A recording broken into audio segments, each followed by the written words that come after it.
നമുക്ക് കൊച്ചിയിലേക്ക് പോകാമെന്ന് തോന്നുന്നു. അവിടെ വിപിൻ സി വിജയനുണ്ട്. വിപിൻ, മികച്ച പോളിംഗ് രേഖപ്പെടുത്തുന്ന മണിക്കൂറുകൾ കൂടിയാണ് കടന്നു പോകുന്നത്. കൊച്ചിയിലെ പൊതുവിലുള്ള ചിത്രം എങ്ങനെയാണ്?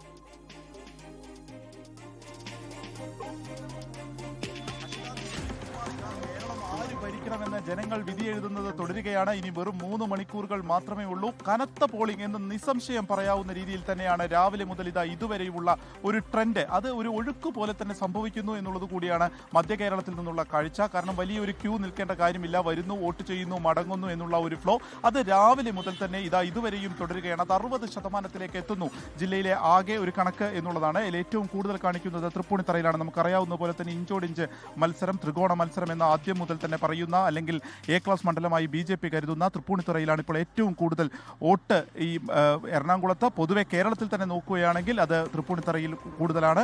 ഇപ്പോൾ നിൽക്കുന്നത് തൃപ്പൂണിത്തുറയിൽ തന്നെയുള്ള ഒരു മണ്ഡലത്തിലാണ്. ഇവിടെ ഒരു 4 ബൂത്തുകളുണ്ട്. ഈ 4 ബൂത്തുകളിൽ 600 പേരാണ് ഒരു ബൂത്തിൽ എന്നുള്ള കണക്കിലുള്ളത്. അപ്പോൾ അവിടെ ഇപ്പോൾ നമുക്ക് മനസ്സിലാകുന്ന പ്രകാരം ഏകദേശം 70% മുകളിലേക്ക് ആളുകളും ചെയ്ത് കഴിഞ്ഞു പോയിരിക്കുന്നു. ഉച്ചയായപ്പോഴേക്കും തന്നെ 70% വരെ പല ബൂത്തുകളിലും എത്തിയിരിക്കുന്നു എന്നുള്ളതാണ്. ഇത് ഇവിടെ ഈ കാണുന്ന ബൂത്തുകളിലൊക്കെ തന്നെ 600 പേർ എന്ന് വെച്ചിട്ടുള്ളതാണ് ഇതിൻ്റെ ഒരു കണക്കായിട്ടുള്ളത്. ആളുകൾ സുഗമമായി വോട്ട് ചെയ്യുന്നതിന് വേണ്ടിയാണ് ഇത്തരത്തിലൊരു സൗകര്യം ഒരുക്കിയിരിക്കുന്നത്. അതൊരു വിജയത്തിലെത്തിയിരിക്കുന്നു. വന്ന് വോട്ട് ചെയ്ത് അപ്പോൾ തന്നെ മടങ്ങാം. നമ്മൾ സാധാരണ കാണുന്ന പോലെ വലിയ ക്യൂ നിൽക്കുന്നു, അവർക്ക് എത്തുന്നതിനുള്ളൊരു പ്രയാസം അല്ലെങ്കിൽ കാത്തിരുന്നു മടുക്കുന്നു എന്നുള്ള പരിഭവങ്ങളും പരാതികളൊക്കെ വളരെ കുറച്ച് വന്നിട്ടുള്ള ഒരു തിരഞ്ഞെടുപ്പാണ് എന്നുള്ളത് കൂടിയാണ്. അത് തിരഞ്ഞെടുപ്പ് കമ്മീഷൻ്റെ ഒരു പരിശ്രമം, അതൊരു വിജയത്തിലേക്ക് എത്തി എന്നുള്ളത് കൂടി എടുത്തു പറയേണ്ടതാണ്. മറ്റൊന്നുള്ളത്, എറണാകുളത്തെ സംബന്ധിച്ച് പെരുമ്പാവൂര്, കോതമംഗലം, വൈപ്പിൻ തുടങ്ങിയിട്ടുള്ള മേഖലകളിലൊക്കെ തന്നെ നല്ല പോളിംഗാണ്. 50%, 55% മുകളിലേക്ക് ഇപ്പോൾ 3 മണിയാകുമ്പോഴേക്കും പോയിരിക്കുന്നു. ഇനി കൂടുതലായും മറ്റ് ജോലികൾക്കൊക്കെ പോയിട്ടുള്ള ആളുകൾ ഇനിയുള്ള മണിക്കൂറുകളിലായിരിക്കും കൂട്ടത്തോടെ വരിക എന്നുള്ളത് മുന്നണികൾ ഒരുപോലെ പ്രതീക്ഷിക്കുന്നുണ്ട്.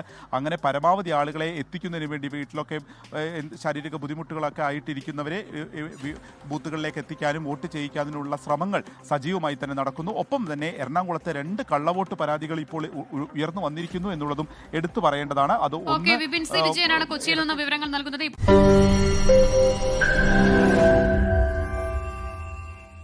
ലോകത്തെവിടെയായാലും ഏത് സമയത്തും 24 വാർത്തകളും ഓഗ്മെന്റഡ് റിയാലിറ്റി പാക്കേജുകളും എക്സ്പ്ലെയിനറുകളും വിശദമായി കാണാൻ ഞങ്ങളുടെ YouTube ചാനൽ നിങ്ങൾക്ക് സബ്സ്ക്രൈബ് ചെയ്യാം.